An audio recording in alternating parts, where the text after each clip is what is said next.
कुछ दिनों पहले मैं एक हार्डकोर क्रिमिनल के साथ एक मीटिंग में था एंड उसने मुझे एक राज बताया कि अगर मर्डर करने के लिए उसे गन या नाइफ में से एक चुनना हो तो वो नाइफ चुनेगा। और ये इंटरनल बातें मैं आपको सिर्फ एजुकेशनल पर्पस के लिए बता रहा हूँ। अगर इस वीडियो को देखने के बाद आपने किसी का कांड कर दिया तो उसमें मेरी कोई जिम्मेदारी नहीं होगी, वो आपके पेरेंट्स को सफर करना पड़ेगा। फिर पहला राज, दहशत। उस क्रिमिनल ने मुझे बताया कि चाकू चलाना एक आर्ट है, ये एक ऐसी कला है जो हर किसी को नहीं आती है। चाकू मारना बहुत जिगर का काम है एंड ये हर किसी के बस की बात नहीं है, क्योंकि अगर हम बात करते हैं गन की तो ट्रिगर एक छोटा बच्चा भी दबा सकता है, ट्रिगर कोई भी दबा सकता है।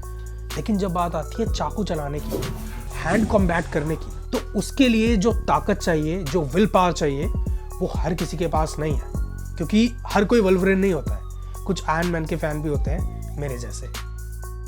उस क्रिमिनल के हिसाब से चाकू एक मर्दाना और गन एक जनाना हथियार है। और एक और इंटरेस्टिंग बात उसने मुझे ये बताई कि चाकू मारने से एरिया में उस क्रिमिनल की दहशत और उसका वर्चस्व बना रहता है, क्योंकि चाकू एक बहुत ही पावरफुल चीज है।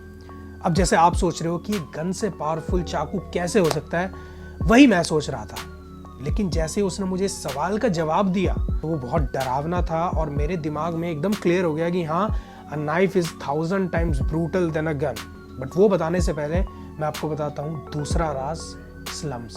उस क्रिमिनल ने मुझे बताया गन्स आर इलीगल, ये बात आप ऑलरेडी जानते हो और मैं भी जानता हूँ। लेकिन गन के साथ एक प्रॉब्लम है, जैसे ही आप गन के साथ पकड़े गए, चाहे आप उसको चलाओ या मत चलाओ, आप पर आर्म्स एक्ट लग जाएगा। बट चाकू के केस में बात थोड़ी इंटरेस्टिंग हो जाती है, क्योंकि अगर आप चाकू के साथ पकड़े जाते हो so it's not that much dangerous, because चाकू जो है ना वो रोजमर्रा की जिंदगी में काम आता है। नारियल काटने वाला भी इसको इस्तेमाल कर रहा है, जो चापड़ वाला, मुर्गे वाले भी चापड़ को इस्तेमाल कर रहे हैं। दूसरी तरफ छोटे वेंडर्स जो होते हैं, दुकानदार, वो भी इस्तेमाल कर रहे हैं। आपकी किचन में भी होगा। सो पहली बात तो इजीली एक्सेसिबल है, दूसरा इसको छुपाना आसान है, तीसरा इसको खरीदना आसान है बिकॉज ये लीगल है। लेकिन जब बात करते हैं हम गन की, तो गन जो है वो एक्सपेंसिव है, अफोर्डेबल नहीं है। पहले गन खरीदनी पड़ेगी, गोलियां खरीदनी पड़ेगी, टू मच कॉस्ट। एंड उस क्रिमिनल ने मुझे बताया कि मोस्टली जो क्रिमिनल्स है, मेजॉरिटी जो है वो स्लम्स से बिलोंग करते हैं, वो स्लम्स से आते हैं। अब यहाँ पर उसने मुझे बताया कि जो क्रिमिनल्स की वो बात कर रहा है वो इंडिपेंडेंट क्रिमिनल्स की बात कर रहा है, गैंग्स की नहीं। बिकॉज जो पॉश एरिया के क्रिमिनल होते हैं वो बैंक लूटते हैं, चाकू नहीं चलाते। Now the most awaiting part, तीसरा राज, वर्चस्व। उस क्रिमिनल के हिसाब से अगर चाकू से किसी की बॉडी को खोल दिया जाए तो उसे सिलना बहुत मुश्किल होता है। और उसने मुझे बताया कि अगर चाकू को किसी की बॉडी में डाल के ट्विस्ट करके खींच लिया जाए तो बॉडी के सारे ऑर्गन्स बाहर आ जाते हैं एंड अल्टीमेटली बंदा मर जाता है। पर चलो मान लो कि वो बंदे ने सर्वाइव भी कर लिया, वो जिंदा बच गया, तो जो प्रोसेस है चोट लगने से ठीक होने तक का, वो बहुत ही पेनफुल रहता है।